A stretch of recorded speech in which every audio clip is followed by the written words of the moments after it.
তো আমাদের সাজেশন পিডিএফটা যদি আমরা একটু ওভারভিউ করি, দেখো প্রথমেই হচ্ছে তোমাদের জন্য যেগুলো ইম্পর্টেন্ট চ্যাপ্টার্স আছে সেগুলো হচ্ছে জাস্ট নামগুলো লেখা আছে, আর কিছুই না।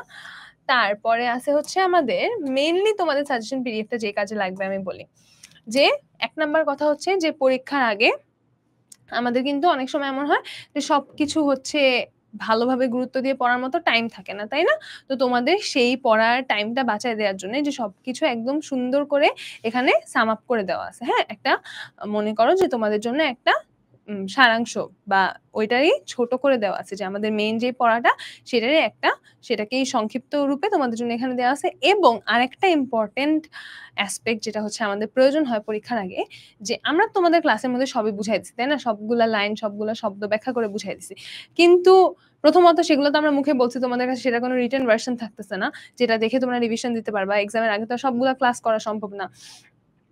আর হচ্ছে গিয়ে যে যেসব হচ্ছে একটু কঠিন লাইন আছে আমাদের বিভিন্ন গল্পের বা কবিতার, যেসব লাইনের হচ্ছে আমাদের একটু ব্যাখ্যা দরকার হয়, সেই লাইনগুলার ব্যাখ্যাও কিন্তু তোমাদের জন্য এই সাজেশন পিডিএফ এ দেওয়া আছে।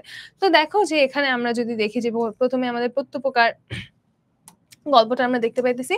তো এখানে আমাদের এই যে পুরা গল্পটা সুন্দর করে সংক্ষেপ করে আমাদের পুরা গল্পটা দেয়া আছে। হ্যাঁ, তো কারো যদি মনে হয় যে এখন ছোট্ট করে রিভিশন দেওয়া লাগবে, তাহলে তোমরা এখান থেকে সুন্দর করে পড়ে নিতে পারবা। তারপরে আছে হচ্ছে আমাদের শুভা। শুভাতে আমরা কি দেখতে পাচ্ছি যে লাইনগুলো হচ্ছে আমাদের একটু ব্যাখ্যা করা দরকার আছে, বা যে লাইনগুলো এরকম থাকে যে পরীক্ষায় ব্যাখ্যা আসে, সেই লাইনগুলো কিন্তু এখানে তোমাদের জন্য ব্যাখ্যা করে দেওয়া আছে। হ্যাঁ, যাতে তোমরা হচ্ছে ইজিলি এগুলা রিভিশন দিয়ে ফেলতে পারো। তারপরে হচ্ছে এই যে এক ঘরে করিবে এমন জনরব শোনা যায়, কিছু কিছু লাইন আছে না যে আমরা একবারে পড়ে বুঝতেছি না যে এখানে কি বোঝানো হইতেছে। তো সেগুলো আমাদের পরীক্ষার আগে যাতে আমরা অথই সমুদ্রে পড়ে না যাই, সেজন্যই তোমাদের জন্য সাজেশন পিডিএফটা দেওয়া। আচ্ছা, তারপরে আর কি কি আছে? এই যে বই পড়া। বই পড়াতে এরকম যে এটা একটা প্রবন্ধ, যেখানে হচ্ছে আমাদের লাইনগুলো বুঝতে একটু অসুবিধা হয়। আমি এটা ক্লাসে পড়ানোর সময় আমাকে তোমরা প্রচুর প্রচুর কোয়েশ্চেন করছো। তোমাদের নিচে নেই ক্লাস 10 এর নিচে, আচ্ছা যাই হোক 9 বা 10 আমি বই পড়া পড়াইছি, তখনও তোমরা এরকম প্রচুর কোয়েশ্চেন করছো, আপু এই লাইনটার মানে কি, এই লাইনটার ব্যাখ্যা কি হবে। তোমাদের জন্য কিন্তু সেই জন্যই ব্যাখ্যাগুলো এখানে দেওয়া আছে। হ্যাঁ, তারপরে কি আছে? তারপরে আছে হচ্ছে অভাগীর স্বর্গ।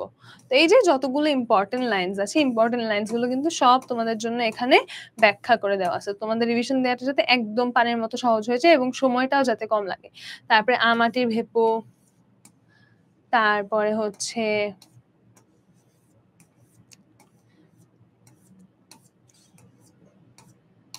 আচ্ছা এটা মনে হয় পল্লী সাহিত্য,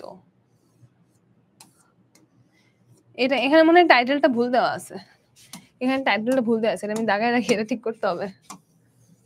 আচ্ছা, এরপরে কি আছে আমাদের?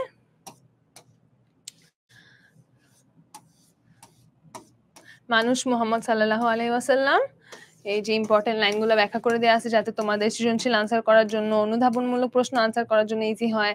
তারপরে আছে হচ্ছে নিম গাছ। এরপর ফুলের বিবাহ। ফুলের বিবাহ তো আমি তোমাদের কয়েকদিন আগেই পড়াইলাম। এখানে অনেক কঠিন কঠিন শব্দ, কঠিন কঠিন বাক্য, অদ্ভুত কথাবার্তা, যেগুলো আমরা কোনোদিন আগে শুনি নাই। তো তোমাদের যাতে এসব নিয়ে কোনো ঝামেলাই না থাকে, সেই জন্য এখানে সুন্দর করে সব ব্যাখ্যা করা আছে। ঠিক আছে, এরপরে আছে হচ্ছে আমাদের কবিতা। গল্প আমরা দেখে ফেললাম, এবার আছে হচ্ছে কবিতা। কপোতাক্ষ নদ। এই দেখো প্রত্যেকটা লাইনের ব্যাখ্যা আছে, পুরো কবিতাগুলো আরো ইজি করা আছে, একদম প্রত্যেকটা লাইনের ব্যাখ্যা করা আছে তোমাদের জন্য। আচ্ছা, এরপরে আমরা দেখি ঝর্ণার গান। স্ক্রল করতে করতে হাত ব্যথা হয়ে গেল রে। তারপর বন্দনা।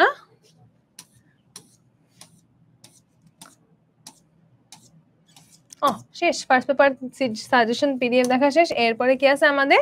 সেকেন্ড পেপারে সাজেশন পিডিএফ। সেকেন্ড পেপারে হচ্ছে আমাদের যে রিটেন পার্টের যে জিনিসগুলো আছে, অনুচ্ছেদ, তারপরে সারাংশ, তারপরে আমাদের আরো কি আছে?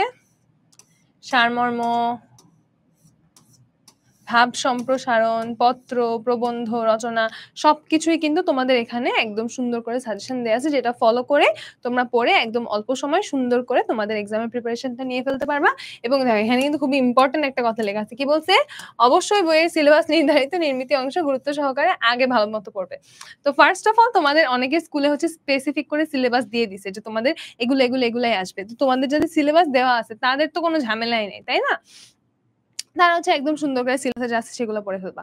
সিলেবাসে যদি স্পেসিফিক্যালি না দেয়া থাকে তখন আমরা কি করব, তখন হচ্ছে আমরা বইয়ের যেগুলো আছে সেগুলো সবচেয়ে বেশি গুরুত্ব দিয়ে পড়বো এবং তোমাদের সেটার সাথে আরো যাতে তোমাদের হেল্প হয় সেই জন্য হচ্ছে তোমাদের এখানে সাজেশন পিডিএফ এও আরো কিছু সাজেশন তোমাদের জন্য দেওয়া আছে, ঠিক আছে?